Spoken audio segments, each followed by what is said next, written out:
Bueno, hola a todos y a todas.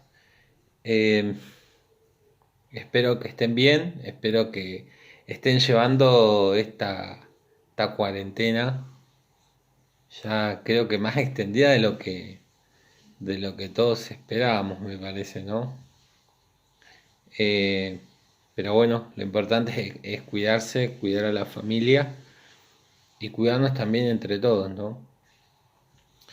Eh, Como lo prometido es deuda, y nunca nadie dijo esta frase, em, Voy a, voy a charlar un poco hoy con ustedes en relación a la unidad 2, el punto uno. Pero no voy a desarrollar todo el punto uno porque la verdad es bastante extenso y voy a tratar de hacer videos un poco más cortos para que no se hagan tediosos cuando tengan que verlos. Al menos lo voy a intentar, es lo que prometo. Veremos si puedo lograrlo. Espero que sí. Eh, Nos tocaba comenzar a hablar, como decía recién, la unidad 2.1. Ya con algunos he estado hablando de forma particular a medida que van haciendo consultas, preguntas y podemos seguir charlando. Pero bueno, debía este comentario acerca de esta unidad. En la unidad 2 está estructurada de forma similar a la unidad uno. Tiene una primera parte donde trabaja sobre el pensamiento sociopolítico, sobre corrientes de pensamiento y, y también una parte de epistemológica, si se quiere, o un apartado referido a las ciencias sociales, su origen, su desarrollo. Y después tiene una segunda parte que está enfocado a lo que es el Estado y la sociedad argentina, eh, pero va a dar continuidad a los conceptos trabajados en la unidad uno. Recuerdan que en la unidad uno trabajamos sociedad y Estado en Argentina, donde partíamos desde reformas borbónicas y llegábamos hasta eh, a las puertas de la conformación del Estado argentino. Veíamos el proceso de independencias latinoamericanas, el legado de la Revolución de Mayo, veíamos unitarios y federales, vimos el caudillismo y vimos la generación del 37 y terminamos viendo batalla de Pavón, batalla de Caseros, el rosismo, la Confederación Rosista eh, y la secesión argentina con esta disputa entre Buenos Aires y la Confederación Argentina. Hasta acá llegamos y esta unidad 2 en su segunda parte va a retomar desde acá y los primeros conceptos que va a trabajar esta unidad 2 es la formación del Estado en Argentina, pero eso va a quedar para un próximo video que va a ser en estos días porque ya recuerden que el 1 de junio es la fecha que hemos estipulado para el primer parcial. Así que antes de este primer parcial vamos a trabajar estos conceptos. En esta primera parte general que le llamo yo sobre la materia, va a empezar hablando en el 2.1 acerca de la evolución del pensamiento sociopolítico europeo y denomina de Comte a Weber. Como nosotros no vamos a trabajar, como les decía antes, todo el punto uno, eh, vamos a trabajar Comte, no vamos a llegar hasta Weber, lo voy a hacer en el próximo video. Y en este primer punto, el autor, que en este caso el autor que escribió este módulo, es el profesor Luis Meisenguiar, Recuerden que son los módulos de UA 21, disculpen si tal vez la pronunciación no es la mejor. Messenger, creo que en ese caso estaría bien, no sé si bien, pero mejor pronunciado que la primera vez. Y en esta etapa el autor, el profesor que escribió el módulo, comienza haciendo algunas aclaraciones, y una de ellas es que la forma en la que se presenta la sociedad o el concepto de sociedad en este módulo tiene que ver con una forma esquemática de la sociedad, ¿no? Intenta bosquejar a la sociedad eh, para vincularla con el concepto del surgimiento de las ciencias sociales. Va a utilizar el concepto de sociedad para relacionar este concepto de sociedad con el surgimiento de las ciencias sociales, que están estrechamente ligados. Y el periodo que va a estudiar, que se va a estudiar, sobre el cual se va a estar hablando durante todo este módulo, va desde 1750, mediados del siglo XVIII, hasta principios del siglo XX. O sea, va a atravesar todo el siglo XIX. Y va a empezar diciendo que en este periodo el mundo sufre cambios radicales, estructurales, y que el epicentro de estos cambios va a ser Europa y Estados Unidos. El autor, de hecho, en el título, cuando les mencioné la evolución del pensamiento sociopolítico europeo, está fuertemente enfocado en Europa. Ahora lo vamos a ver. Son pensadores franceses, ingleses, alemanes en gran parte del módulo. Y va a mencionar una serie de cambios estructurales o los grandes cambios que se producen durante este periodo, y va a decir que los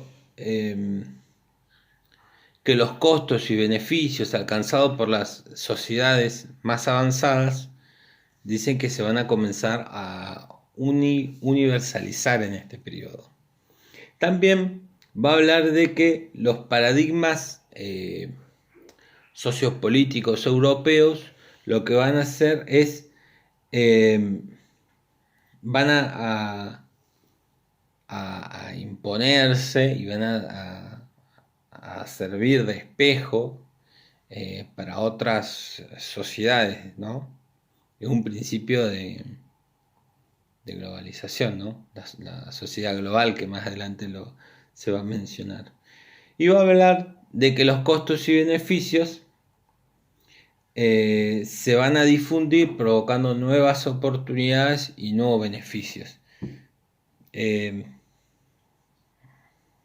Esto es lo que propone el autor. Lo considero, en este caso, en mi caso, ¿no? un poco optimista, ¿no? Las banderas de la revolución industrial, que muchas veces cuando estudiamos en secundaria y hablábamos de la revolución industrial o leíamos textos sobre la revolución industrial, o escuchábamos clases en relación a la revolución industrial, escuchábamos que muchas veces nos decían que la revolución industrial vino a traer progreso, vino a traer la tecnología, la máquina, empezó a reemplazar al hombre. Una revolución industrial estrechamente ligada al progreso y a la evolución. Pero bueno, la revolución industrial fue bastante más que eso, ¿no? Porque también trajo saldos negativos. Y ahora vamos a charlar un poco sobre eso, no quiero distraerme. Y va a comenzar a hablar un concepto que a continuación va a pasar a desarrollar, el concepto de paradigma social. Si recuerdan, nosotros en la unidad 1 habíamos trabajado el concepto de paradigma, pero trabajamos el concepto de paradigma de una concepción del paradigma científico. En este módulo se va a plantear el concepto de paradigma social. Y va a decir, en principio, que este paradigma social tiene tres manifestaciones, que son la manifestación de los cientistas políticos, la de los operadores políticos en sentido amplio y la de la sociedad global, lo que hablábamos antes, ¿no? Unas características muy propias de este periodo. Y va a pasar a hablar del problema del paradigma, del problema del cambio de paradigma. ¿Por qué va a hablar del problema del cambio de paradigma? Porque el problema cuando hablamos de un cambio de paradigma estamos hablando de un proceso complejo. Y encarar este proceso complejo de pasar de un paradigma a otro es un cambio, digamos, problemático, que es lo que va a plantear el autor. Dice que las ciencias sociales o el análisis de las ciencias sociales consiste en gran parte o se basa en gran parte en analizar, en pensar el orden y el conflicto en las sociedades contemporáneas. Las ciencias sociales en este periodo se va a comenzar a hablar, a analizar el orden que existe o buscar el orden. En algunos autores van a proponer esto y el conflicto que surge en las sociedades. Recuerden, lo hablábamos en el módulo 1 cuando hablábamos del surgimiento de las ciencias sociales. ¿Recuerdan? Que decíamos que las ciencias sociales surgen, o se considera que surgen, mediados del siglo XVIII. Y creo que les planteaba en alguno de los primeros videos por qué surge en el siglo XVIII. ¿Por qué se considera que surge en el siglo XVIII? ¿Por qué no se considera que surge antes? Si antes del siglo XVIII había ciencias sociales, sí que las había, claro, por supuesto, porque la política, la filosofía, el derecho, la historia, el arte, tantas otras ciencias sociales estaban previas al siglo XVIII. ¿Por qué se dice entonces que las ciencias sociales surgen en el XVIII? Porque en el siglo XVIII se crea las ciencias sociales con un carácter científico, ¿no? Pero bueno, ahora con los autores que vamos a ver un poco vamos a ver esto. Iba a hablar que el periodo de cambio es un periodo intermedio entre un paradigma dominante que es reemplazado por otro paradigma dominante. Para decirlo de otra forma, existe un paradigma dominante que yo denomino 1, y cuando este paradigma dominante se disgrega, pierde vigencia, pasa a ser reemplazado por un paradigma dominante que denominamos 2.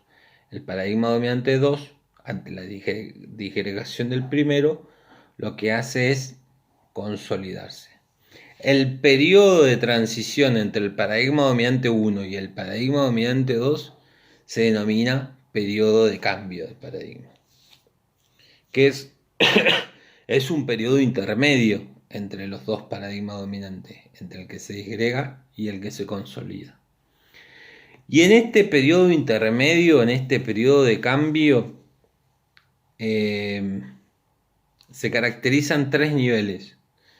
El primer nivel de cambio es el patrón tecnológico productivo, que va a estar presente a lo largo de todo este periodo. Este patrón va a ser fundamental en este periodo. Tengan en cuenta que estamos hablando de un periodo donde aparece y donde surge la revolución industrial. Entonces, el patrón tecnológico productivo es fundamental para la concepción de la revolución industrial, para la concepción, para el desarrollo de la revolución industrial. De hecho, el autor del texto va dedicado un apartado específico al patrón tecnológico productivo. El segundo nivel de cambio en este periodo es el cambio en los valores y en las normas culturales. Fíjense en de la complejidad de los niveles de cambio. Y el tercer nivel de cambio va a pasar por los sistemas de participación y representación política. Va a decir el autor que el paradigma dominante nos permite entender cómo las sociedades están estructuradas y cómo están ordenadas. En cambio dice que el periodo de conflicto se da cuando hay dos o más paradigmas alternativos en puja. Aquí es cuando se produce el conflicto, como denomina el autor. Y va a hablar también de cambio de paradigma, va a continuar hablando, y dice que el cambio de paradigma es el resultante de la articulación de las transformaciones ocurridas en los tres niveles, que eran los que mencionábamos recién: el patrón tecnológico productivo, los cambios culturales y los cambios políticos.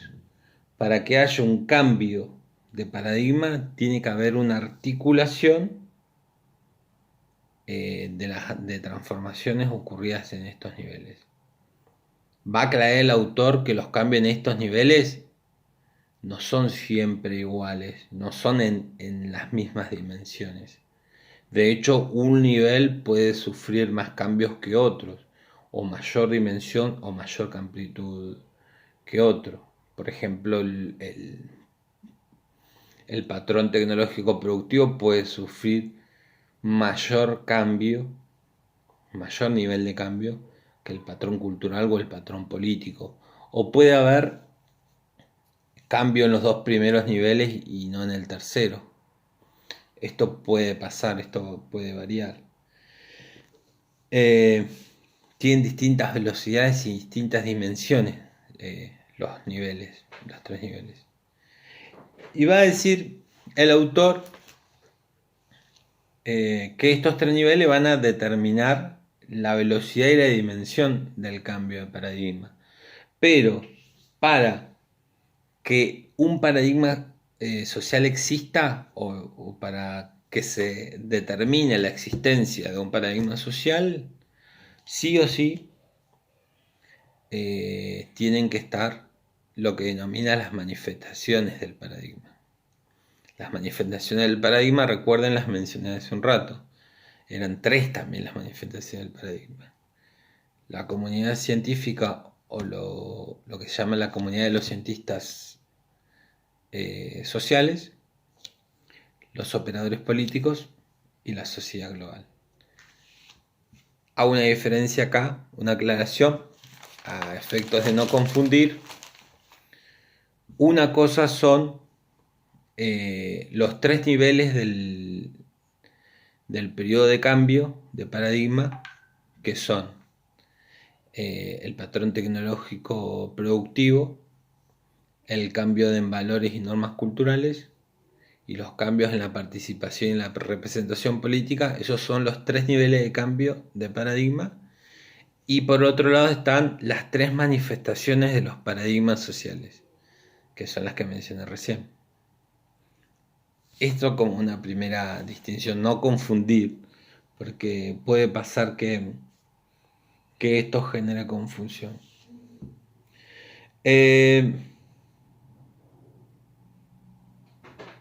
Esto en relación al paradigma social. Tengan en cuenta acá el concepto de paradigma social y el proceso de cambio, ¿no? Cómo se da un proceso de cambio de paradigma. Y el concepto de paradigma dominante, paradigma alternativo, lo estuvimos viendo en relación a paradigma en la primera unidad, pero acá tengan en cuenta que se piensa el paradigma social y sus distintos niveles, ¿no?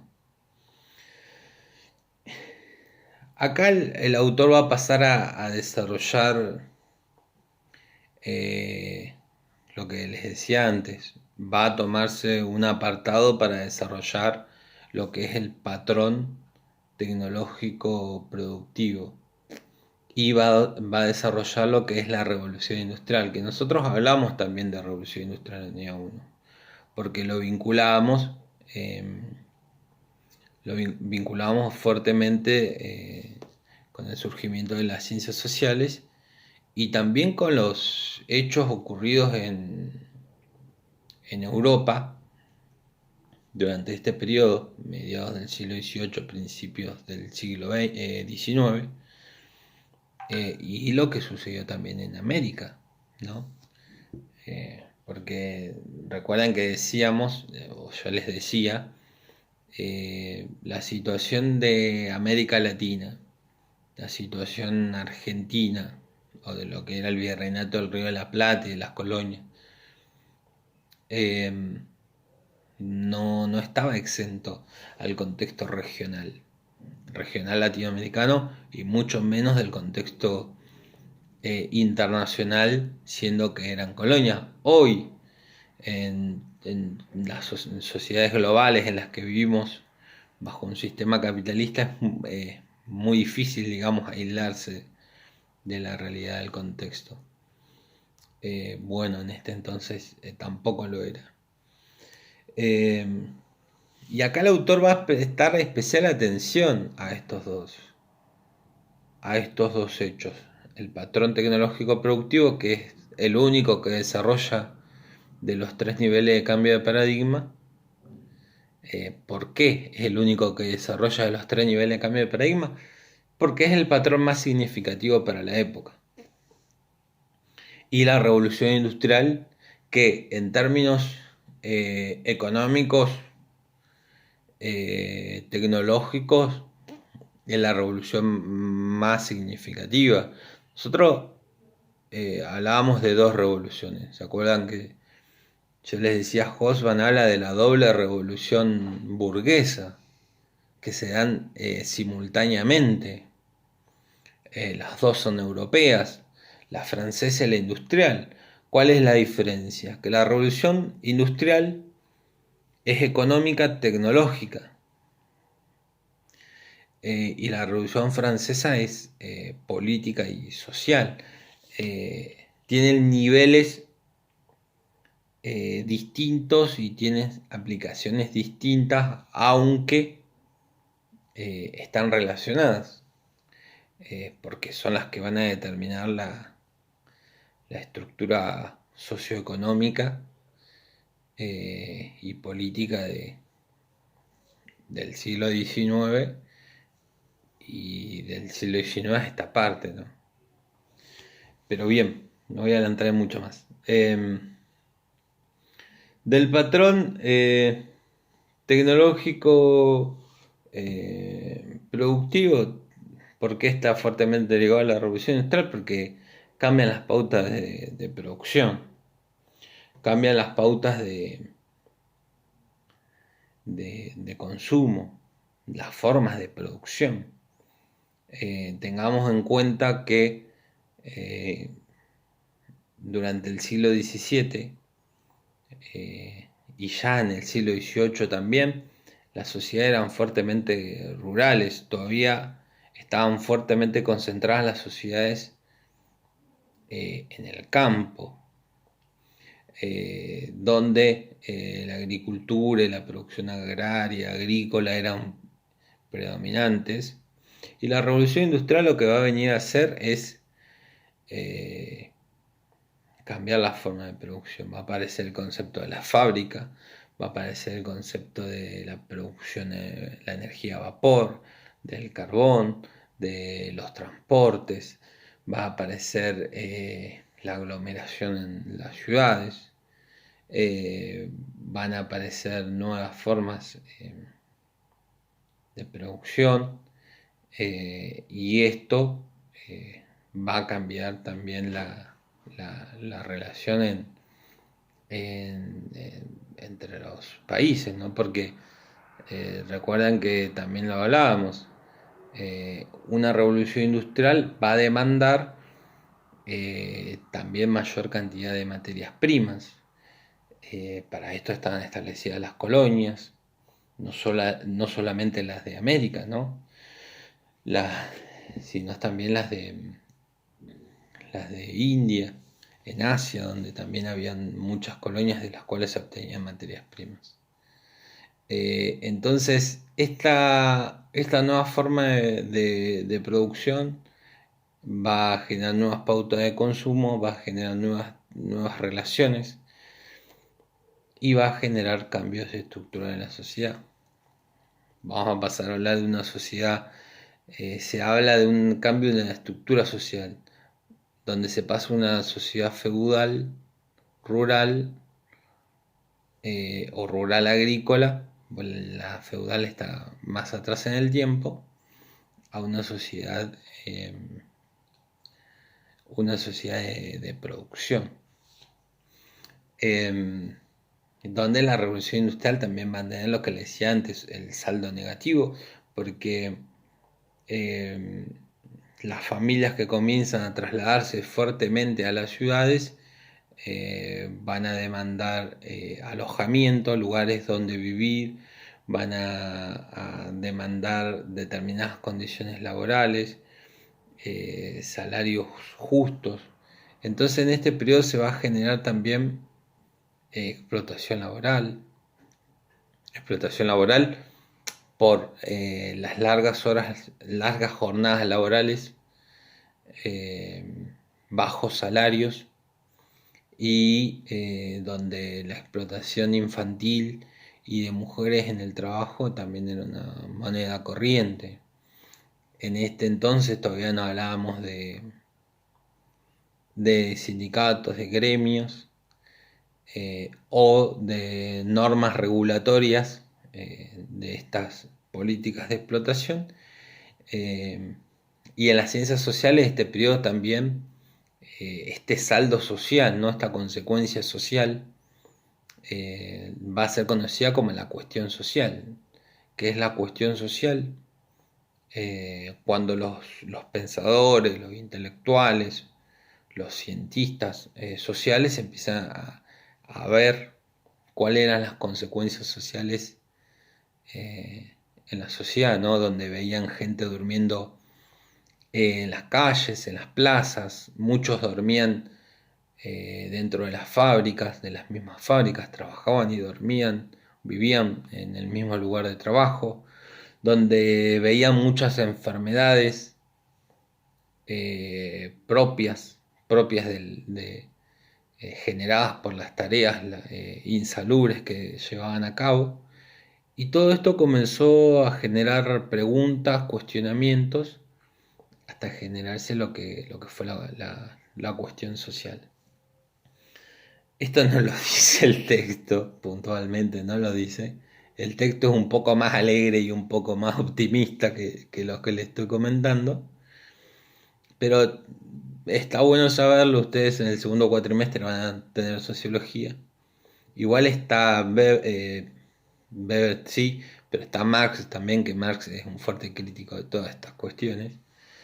Eh, pero el texto en este caso, en este autor que estamos trabajando, por ahí no lo dice de esta forma.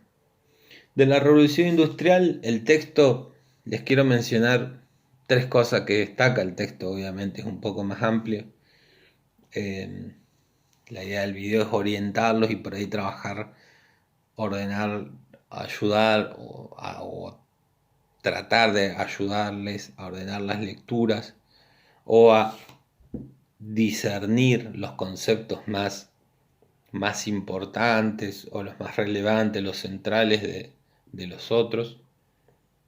Y por eso quiero del apartado que hace de Revolución Industrial eh, mencionar los tres momentos históricos que menciona el autor. Menciona de la Revolución Industrial, donde dice que el primer momento histórico consiste en la utilización de la energía proveniente eh, de la máquina a vapor, que es la primera etapa de la Revolución Industrial, Como segundo momento histórico menciona la utilización de la energía eléctrica. Y como tercer momento histórico menciona la implementación de la energía atómica. Y le agrega, a la implementación de la energía atómica, le agrega con fines pacíficos. Lo cual, ya a esta altura, sabemos que la energía atómica no solamente ha sido utilizada con fines pacíficos, sino miremos el caso de Hiroshima y Nagasaki, que significó el final de la Segunda Guerra Mundial. Pero bueno, es un tema para otra charla. Desarrollada esta etapa, donde el autor pone un gran hincapié en el concepto de paradigma social y en los conceptos económicos y productivos, va a pasar a desarrollar conceptos sociopolíticos, de corrientes de pensamiento. Y el subtítulo que va a utilizar el autor para desarrollar los nuevos conceptos es el concepto de maduración de las ciencias sociales. Lo van a encontrar en la bibliografía. Va a hablar de la maduración de las ciencias sociales. Y dentro de la maduración de las ciencias sociales, el autor va a decir que en la segunda mitad del siglo XVIII va a caracterizar a Europa. Algunas de estas características yo ya me adelanté y las mencioné. Va a decir que Europa es predominantemente rural, lo que hablábamos antes, que la comunicación preferentemente en esta etapa estaba desarrollada por medio de barcos, donde los puertos tenían obviamente una gran importancia, donde las monarquías absolutas eran la forma de gobierno más difundida a lo largo de Europa, pensando en Europa, excepto Gran Bretaña, clara. Va a decir que el colonialismo europeo es la forma de dominación política, económica, social. Tengamos en cuenta, hablábamos antes de las colonias, ¿no? Las colonias, los dominios coloniales en América, en Asia, en India, África. Y va a decir también que es un periodo donde está caracterizado porque las potencias resolvían sus conflictos por medio de la vía armada, por medio de la guerra. Y va a agregar también que en este periodo se comienzan a generar cambios, símbolos de un profundo cambio. Y acá va a volver al patrón tecnológico productivo y a la conformación de un paradigma de pensamiento sociopolítico. Menciona dos elementos para este periodo de cambio: el patrón tecnológico productivo, que los que hablábamos antes, relacionado y vinculado a la revolución industrial, y al nuevo paradigma de pensamiento sociopolítico.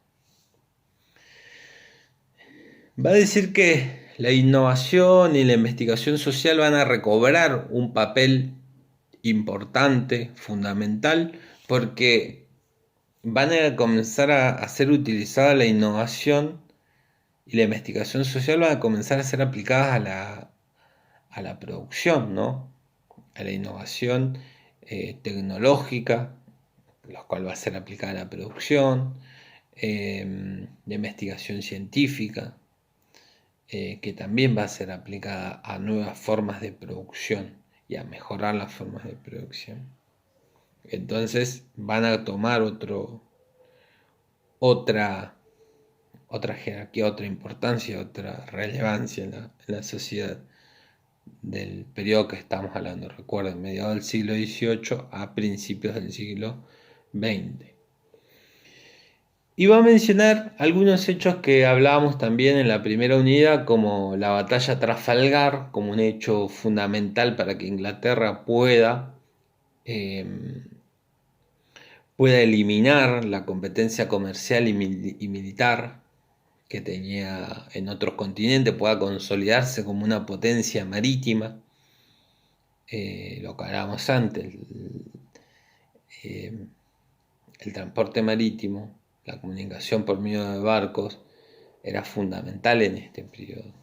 La batalla de Trafalgar le dio esta supremacía y esta hegemonía a Inglaterra. Y Waterloo, la batalla en la cual es derrotado finalmente Napoleón Bonaparte, le va a dar hegemonía sobre los países europeos. Bien. Y va a mencionar, obviamente, que estas dos guerras, estas dos batallas, le van a convertir a Inglaterra en la principal potencia mundial del siglo XIX. Le van a dar una hegemonía. Y esta hegemonía va a estar basada en que Inglaterra poseía vitalidad comercial en base al predominio de las rutas marítimas y la revolución industrial que nace en mediados del siglo XVIII y se va a expandir fuertemente durante el siglo XIX. Pues las Fuerzas Armadas poderosas, el poder militar y el ferrocarril, que va a ser el motor económico que va a ayudar a la expansión de la industria, de la economía interna de Inglaterra, de Gran Bretaña, pero también el ferrocarril va a ser uno de los grandes medios de exportación también de Gran Bretaña. También va a destacar un hecho que nosotros también charlamos en la unidad 1, que son las guerras napoleónicas. Dicen que el autor dice que las guerras napoleónicas le van a dar un rol dinamizador a la economía. ¿Por qué? Porque va a demandar el constante preparación armamentística, competencia armamentística, va a dinamizar la economía textil por los uniformes, la confección de los uniformes, las provisiones, los productos, los alimentos. Entonces, las guerras napoleónicas en este periodo va a generar un rol dinamizador para la economía. Y va a mencionar, va a decir el autor, que en vistas a las concepciones políticas y a la estructuración de sistemas más representativos, hay dos hechos relevantes. Y va a destacar, en primer lugar, a la Revolución Francesa y en segundo, no, al revés. Va a destacar en primer lugar en 1776 a la Declaración de Independencia de Estados Unidos y va a declarar en 1789 la Revolución Francesa. Estos dos hechos, dice el autor, van a permitir concepciones políticas, nuevas concepciones políticas, y van a permitir la estructuración de sistemas más representativos, ¿no? Y acá ya va a empezar a meterse, va a empezar a sumergirse en los paradigmas sociopolíticos, en las corrientes de pensamiento. En relación a la declaración, el autor dice Declaración de Independencia Norteamericana. Yo no le digo norteamericana porque Norteamérica está compuesta no solamente por Estados Unidos, sino que también está compuesta por otros países. Pero el autor habla de la Declaración de la Independencia Norteamericana. Dice que esta independencia y este modelo estadounidense va a ser tomado como modelo y, y dice que va a ser tomado como modelo porque va a proponer un aparato estatal, que va a estar basado en los fundamentos del autor Montesquieu. o Montesquieu. Va a hablar que con la independencia de Estados Unidos se va a caracterizar por la creación de tres poderes independientes que se van a controlar mutuamente, y esto les debe sonar conocido, como lo conocemos con la división de poderes, ¿no? Va a hablar de que va a estar conformada por un legislativo bicameral y un ejecutivo con limitaciones. Y va a relacionarlo con las teorías democráticas de Rousseau. ¿Se acuerdan? Jean-Jacques Rousseau, cuando veíamos contractualismo, que veíamos los tres contractualistas, Hobbes, Locke y Rousseau.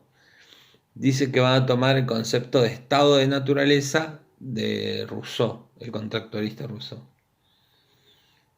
Y va a mencionar, entre otras cosas, que va a ser un país que se va a conformar bajo la influencia religiosa de los protestantes anglosajones, a diferencia de los países latinoamericanos que van a tener influencia de la religión católica propia de España y Italia también, ¿no?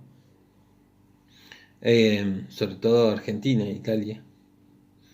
Y va a hablar que va a adoptar el liberalismo económico de Adam Smith, que va a tener una fuerte influencia esta propuesta teórica de Adam Smith, que ahora vamos a ver un poco de qué se trata. Y ¿qué más va a agregar?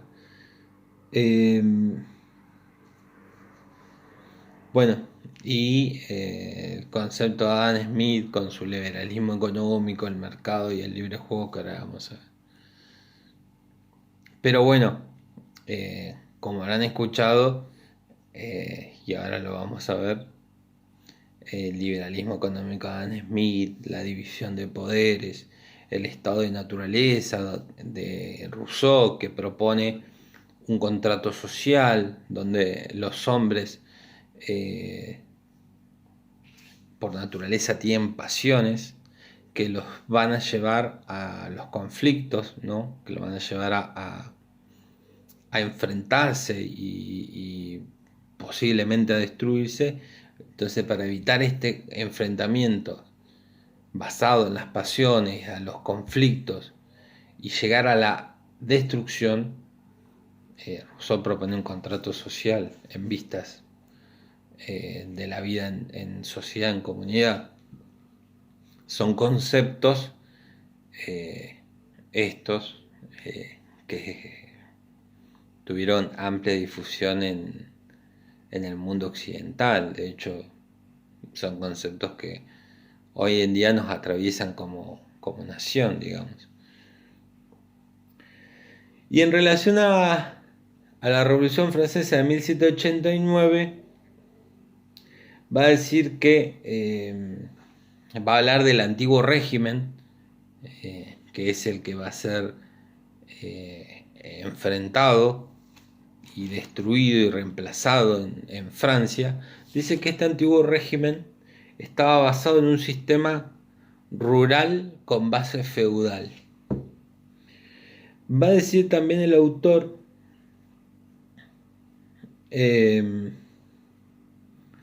que este sistema brindaba desarrollo para la economía capitalista, que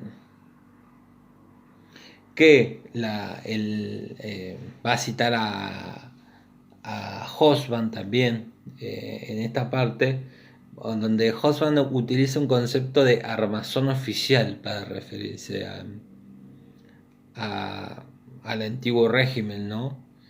A la estructura vigente en el antiguo régimen en Francia previo a la Revolución Industrial, y dice que los atributos monárquicos, la monarquía tenía atributos, pero a la vez tenía limitaciones económicas y políticas propias del feudalismo. Se generaba esta contradicción en la monarquía, ¿no? De poseer atributos, pero a la vez tener limitaciones propias del sistema de base feudal que decíamos antes.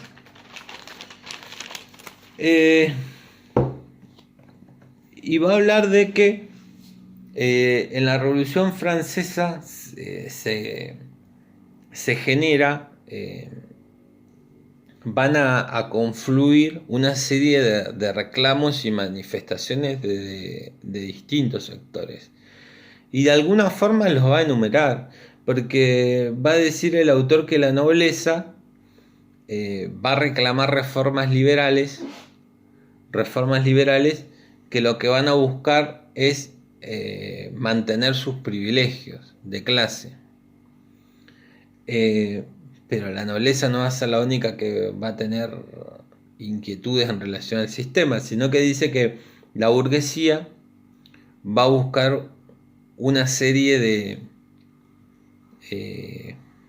objetivos o de reclamos, entre los cuales menciona varias. Yo les voy a mencionar, por ejemplo, la igualdad fiscal, la libertad de prensa, el fin de la sociedad aristocrática, entre otros. Los sectores populares urbanos, dice, van a buscar poner fin a la inflación y van a buscar nuevos derechos políticos.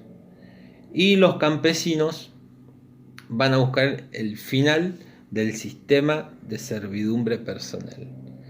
Todos estos sectores estaban con inquietudes, con reclamos, con búsquedas de nuevos derechos. Caso de la nobleza, conservación de derechos, ¿no? Conservación de privilegios. Y va a hablar también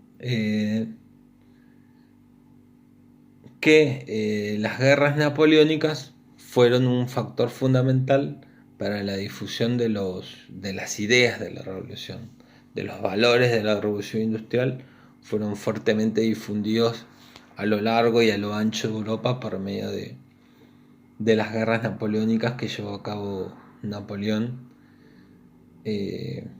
durante los primeros años la primera década del siglo XIX.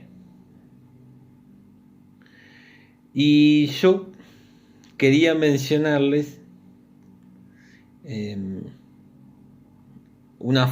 quería leerles una frase textual del autor, porque me pareció bastante significativa. Y dice, la voy a leer textualmente del módulo. Dice: el triunfo de la Revolución Francesa en 1789 proporciona a la burguesía de todo el mundo un estado tipo.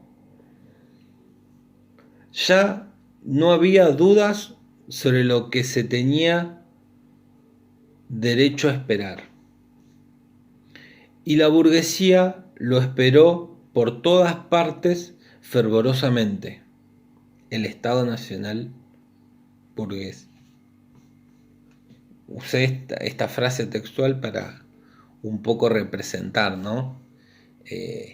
Las características que le otorga la Revolución Francesa y que se gestó en base a esta. Y va el autor, para terminar el párrafo de la Revolución Francesa, va a agregar el documento donde transcribe lo que se conoce como los derechos del hombre y del ciudadano, que es un documento que se produce también en 1789 como también fruto, también producto de la Revolución Francesa. Bien. Una vez desarrollados estos puntos, el autor va a hablar de las ciencias sociales, se va a meter en las ciencias sociales. Y las ciencias sociales la va a separar en tres grandes áreas de estudio, que son las que, según el autor, aparecen, se consolidan, se desarrollan fuertemente durante esta época. La primera que va a desarrollar es la sociología, después va a hablar del pensamiento económico y como tercero va a hablar de la política. En la sociología, el autor va a destacar a dos autores que son los considerados los iniciadores, los padres de la sociología, los que pusieron los primeros ladrillos, ¿no?, para lo que fue la sociología. Son los iniciadores, y yo digo iniciadores para tratar de diferenciarlo de alguna forma con las tres corrientes clásicas que se conocen, o las tres grandes escuelas de la sociología, que la vamos a ver después en el próximo video. Me voy a dedicar a eso, que son el pensamiento de Karl Marx, de Emily Durkheim y de Max Weber. Estas son las tres grandes corrientes del pensamiento de la sociología, las tres grandes escuelas de la sociología. Pero Saint-Simon y Augusto Comte son quienes van a poner los primeros cimientos. De hecho, Comte es considerado el padre de la sociología. Y el autor en este apartado va a hablar de ellos dos un poco, en grandes líneas, en los aportes que realizan a la sociología. Va a decir, que Saint-Simon nace en 1760 y vive hasta 1825, francés, con ese nombre no podía ser de otra parte. Va a decir que Saint-Simon es conocido o caracterizado o ubicado, encasillado dentro del socialismo utópico. Y va a decir que Saint-Simon tiene elementos progresistas, pero también tiene elementos conservadores. Fusiona un poco, ¿no?, estos dos elementos. ¿Por qué? ¿Qué tiene de progresista? ¿Qué tiene conservador? Dice que Saint-Simon admiraba el orden social integrado desde el medioevo. Como el orden social del medioevo, regido por la religión, por los valores de la religión, por la moral de la religión, generaba cohesión social, lo que se conoce como cohesión social, y un determinado orden. Saint-Simon era admirador de este orden social. Pero a la vez también fue dice el autor, el principal impulsor o el primer impulsor del industrialismo. Estaba a favor del industrialismo. Esto, digamos, le señala como un adelantado, ¿no?, como un progresista en ese sentido. De hecho, lo considera el autor un teórico del industrialismo.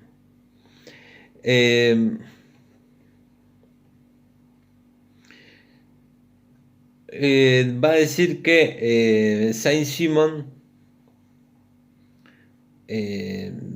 va a considerar que la razón debe reemplazar a la religión, más allá de estar de acuerdo, ¿no?, con el orden social del medioevo. Va a estar en contra de la religión, y en realidad no va a estar en contra de la relación. Va a considerar Saint-Simon que la sociedad debe dejar, digamos, de centralizarse en la religión, como lo fue en la Edad Media justamente, y debe basarse en esta nueva etapa en la razón. Y esto lo veíamos, ¿se acuerdan cuando veíamos la Ilustración o el Iluminismo, el enciclopedismo? La Ilustración, recuerden, se basa fuertemente en la razón. ¿Qué es el Iluminismo? ¿Qué es la Ilustración? La razón como el centro de el hombre, y la razón como el centro del estudio. El siglo de las luces, el siglo XVIII, ¿en qué se basa? en la razón como el centro de, de la ciencia y de la investigación, del desarrollo del pensamiento y demás.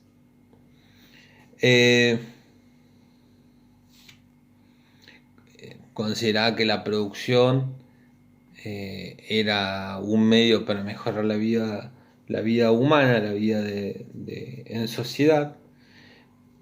Proponía un sistema económico centralizado. Va a ser conservador en el hecho de que no va a cuestionar la propiedad privada, ¿no? Y esto genera cierta confusión porque al ser considerado socialista, se entiende o se espera de alguna forma que cuestione el concepto de propiedad privada como lo hace el socialismo, pero Saint-Simon no va a cuestionar abiertamente el concepto de propiedad privada, no va a ir en contra del concepto de propiedad privada, y va a dar privilegio o va a considerar que el único sector que puede tener mayor preponderancia son los productores. Pero dice el autor, dentro de la concepción de productores, es un concepto muy amplio el de productores, donde hasta hay muchos sectores enfrentados dentro de la concepción de productores de Saint-Simon.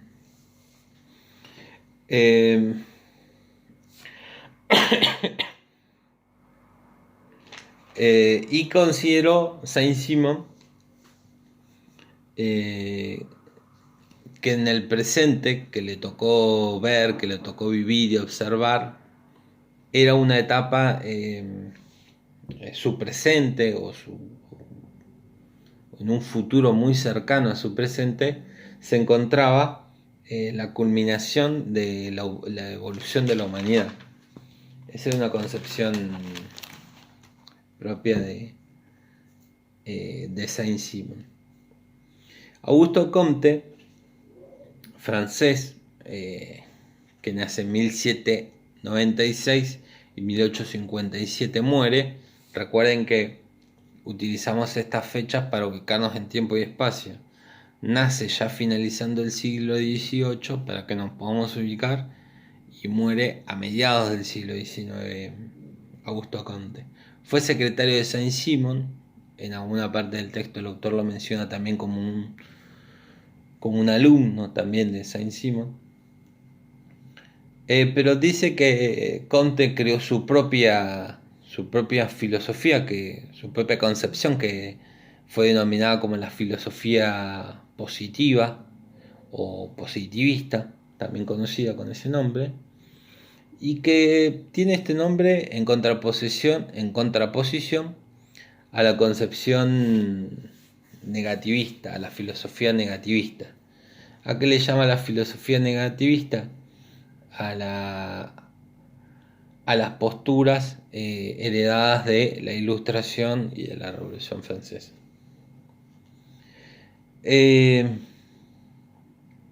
Augusto Comte, como les decía antes, considerado el padre de la sociología. Y Augusto Comte, como muchos de los que desarrollaron, digamos, las primeras concepciones de ciencias sociales, que empiezan a darle forma o carácter científico a las ciencias sociales, se ven fuertemente influidos por el pensamiento de las ciencias exactas. Las ciencias exactas ya estaban conformadas como ciencias, reconocidas como ciencias. Entonces muchos de estos pensadores que comienzan a darle forma a las ciencias sociales se ven fuertemente condicionados por las ciencias exactas. Y el autor dice que Comte, el desarrollo científico para Comte servía para predecir al gobierno. le servía como un modo de proyección, de poder ver lo que podía suceder a los gobernantes. Y esta posibilidad de predecir le permitía a los gobernantes tener control social y poder mantener el status quo. ¿Qué status quo iban a mantener los gobernantes? El status quo que considerasen estaba relacionado al progreso. ¿Por qué? ¿Por qué es considerado el fundador de la sociología o el padre de la sociología Comte? Porque utiliza una aproximación del método científico, porque se basa en la física, en la biología y en la astronomía, y también rescata de las ciencias exactas, rescata las técnicas de la observación aplicadas a las ciencias sociales siempre, rescata la experimentación y también rescata la comprobación. Rescata estos elementos, los extrae de las ciencias exactas para aplicarlos a las ciencias sociales. También propuso un marco teórico, que este marco teórico servía para orientar y servía como referencia para desarrollar hipótesis y teorías sociales. También para la interpretación de los fenómenos estudiados. Y para desarrollar Augusto Comte la teoría de los 3 estadios, donde va a hablar de que la evolución social, la evolución de la sociedad se explica a través de los 3 estadios. El primer estadio que va a proponer Comte es un estadio teológico, se conoce con este nombre, y va a decir que en este estadio se va a hablar de orden por medio de un Estado católico feudal.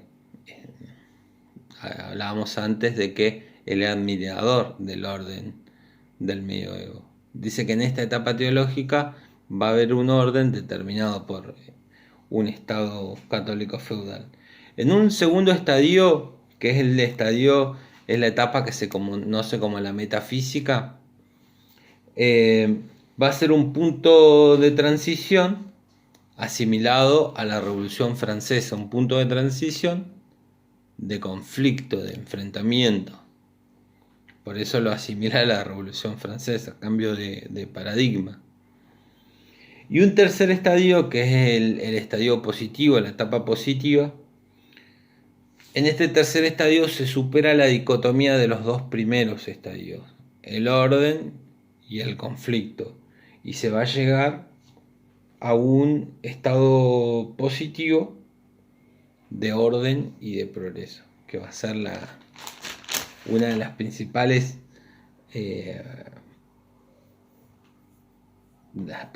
concepciones del pensamiento comtiano. Bien, no voy a seguir más, voy a hacer una pausa acá, voy a parar acá. Llevo 63 minutos, lo cual ya es mucho. Sigo en el próximo video. Antes de cortar, no quiero que dejemos de repasar lo que charlamos a forma de resumen. Entonces recién vimos en este video la evolución del pensamiento sociopolítico, donde vimos el problema del cambio de paradigma, veíamos el concepto de paradigma social, vimos también el patrón tecnológico productivo y la revolución industrial, y después vimos lo que el autor denomina la maduración de las ciencias sociales. En la maduración de las ciencias sociales, recuerden, el autor el autor desarrolla dos hechos que los considera fundamental para la construcción del paradigma sociopolítico del periodo que estudiamos.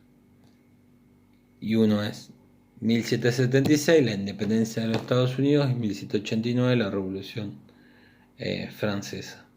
Habíamos comenzado a hablar de las ciencias sociales y dijimos que desarrolla tres grandes áreas dentro de las ciencias sociales en el periodo que estamos estudiando, y son la sociología, el pensamiento económico y la política. Solamente alcanzamos a ver hoy, llegamos en este video hasta la sociología, el área de la sociología, donde charlamos acerca de Saint-Simon y Comte.